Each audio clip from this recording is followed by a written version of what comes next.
toujours la paracha qu'on lira Be'ezrat Hashem ce Shabbat, parachat Shemini. Dans notre paracha, la Torah, elle nous écrit en détail les animaux qu'on a le droit de consommer, les animaux qu'on n'a pas le droit de consommer, les poissons qu'on a le droit de consommer, les poissons qu'on n'a pas le droit de consommer.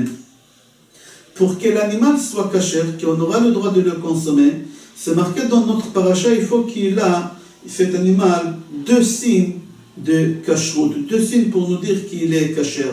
Le premier signe, mafris par ça, veshosat shesa ou ma'ala gera. Mafris par ça, shosat shesa, ça veut dire que les sabots fondus, mais jusqu'au bout, jusqu'à l'autre côté, pas comme le cheval. Il y a certains chevaux que le sabot il est fondu, mais qui est à moitié. Ça s'appelle mafris par ça. Mais shosat shesa, c'est jusqu'à l'autre côté de ce sabot fondu. Deuxième chose pour que l'animal soit kasher, ma'ala gera, il faut qu'il rumine. La Torah, elle nous explique là-bas les 4 animaux que ils ont les sabots fondus, mais ils ruminent pas, ou contraire. Par exemple, le cochon. Et le cochon, il a les sabots fondus, mais il rumine pas.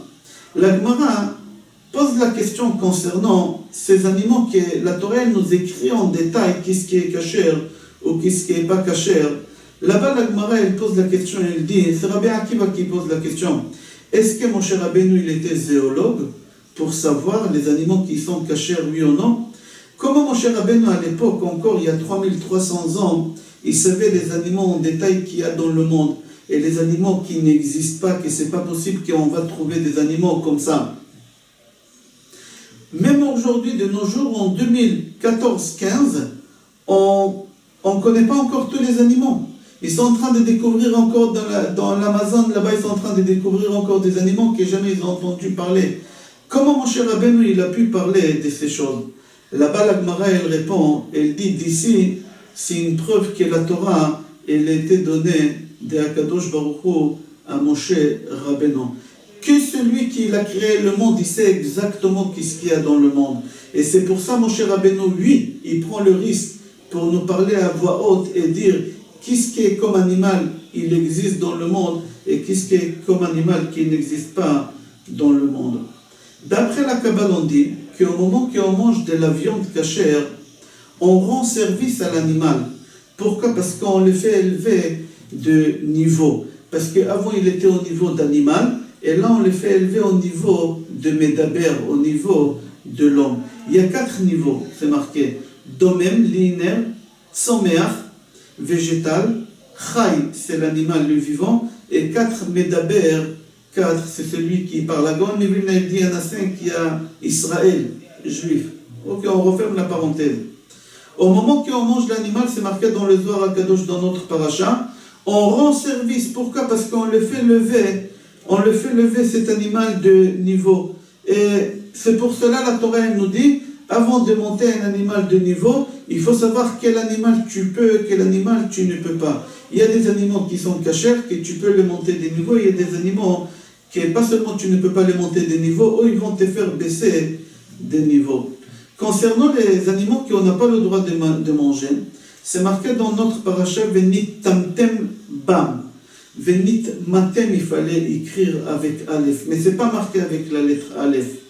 Pourquoi? Il faut savoir que la lettre Aleph, ça représente la spiritualité, ça représente Dieu. Parce que comment on écrit Aleph? Il y a un Yud, un Bar et un Yud. La barre, c'est le ciel. Le Yud en haut, c'est Akadosh Baruch Hu. Le Yud en bas, c'est la spiritualité qu'il y a en bas.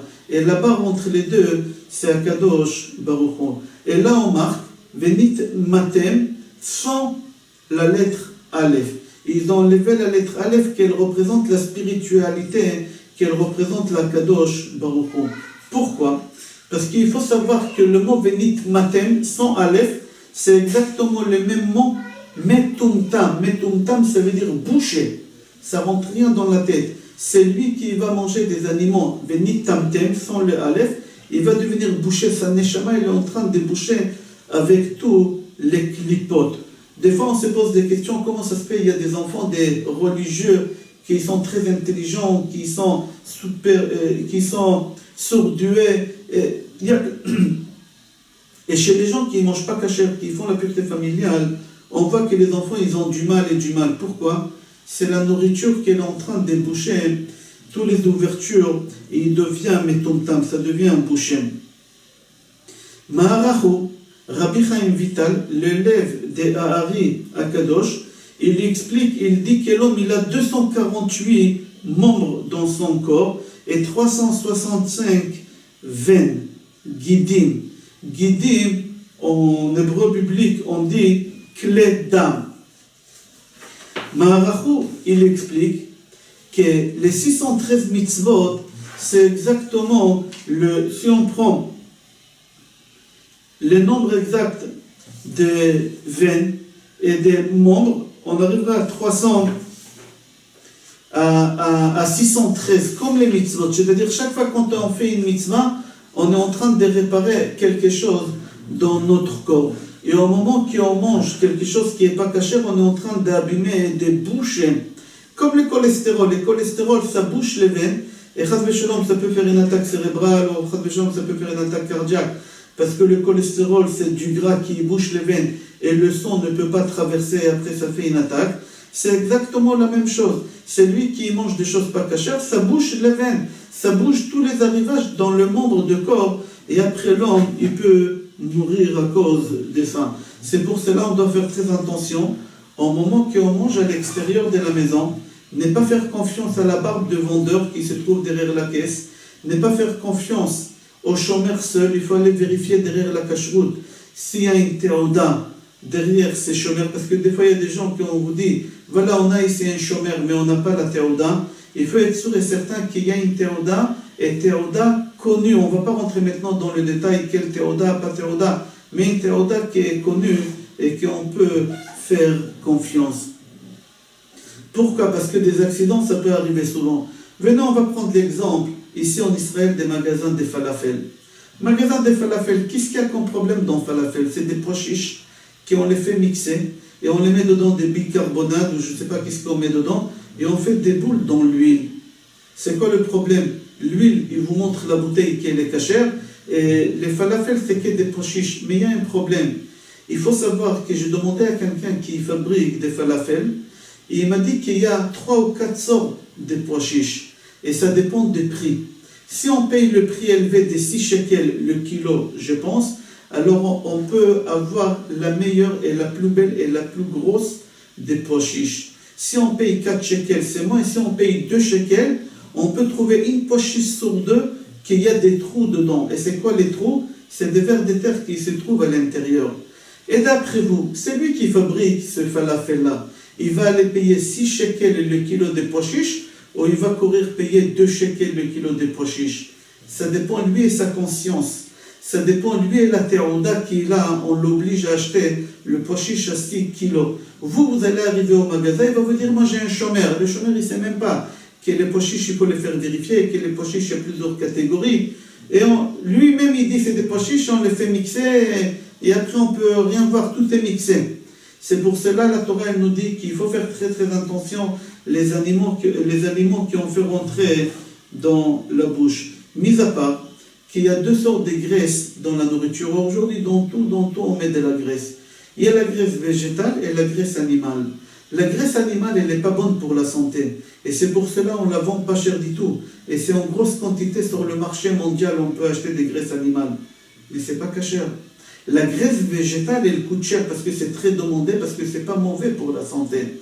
Alors dites-moi, les grands fabricants des bonbons ou je ne sais pas quoi, ils vont courir acheter la graisse végétale ou la graisse animale? C'est évident, la graisse animale. Et il y a des gens qui vont acheter des bonbons, ils disent, mais qu'est-ce qu'il y a déjà dans les bonbons? C'est du sucre et de l'eau bouillie, et ça devenu en forme de bonbons, mais il y a les colorants derrière. Il y a beaucoup de choses derrière. Qui vous dit que c'est cachère? Il y a de la graisse à l'intérieur aussi. Quelle graisse ils ont mis? Animale ou végétale? C'est pour cela, on doit faire très attention. Encore un exemple, pour que les fruits, ils vivent longtemps sur l'étagère. Alors, prenez par exemple une pomme, la golden, la verte qui est le brie. Prenez un couteau de cuisine et faites frotter. Vous allez voir au moins 100 grammes de la cire. Il faut une cire transparente pour la faire briller, mais c'est du cire. C'est de la paraffine, c'est du pétrole qu'on met dessus. Et personne ne dit rien du tout. Je ne parle pas maintenant cachère ou pas cachère, c'est pas bon pour la santé. Prenez une pomme, qu'elle brille, la golden ou je ne sais pas lesquelles, prenez un couteau de cuisine fin qui coupe bien, pas avec les dents, et faites frotter comme ça doucement, doucement. Vous allez voir combien de paraffine, combien de pétrole il va sortir de là-bas. Maintenant, il y a des usines qui mettent là-bas des graisses animales, parce que ça protège le fruit beaucoup plus longtemps. Par exemple, dans tous les fruits secs, c'est des graisses animales. Alors on n'a pas le droit d'aller chez Métro, ou je ne sais pas quel magasin, acheter des fruits qui brillent, parce que c'est fait à base de graisses animales. Ceux qui viennent de Turquie, de Japon, etc., c'est avec des graisses animales.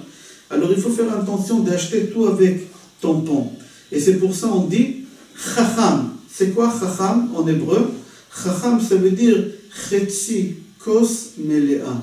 Chetzi kos melea. Il faut être intelligent et éveillé à l'avance avant d'acheter ou de consommer quelque chose et vérifier qu'il n'y a pas de problème. Je vous souhaite Shabbat Shalom, Bracha V'Atzlacha et Kol Tov.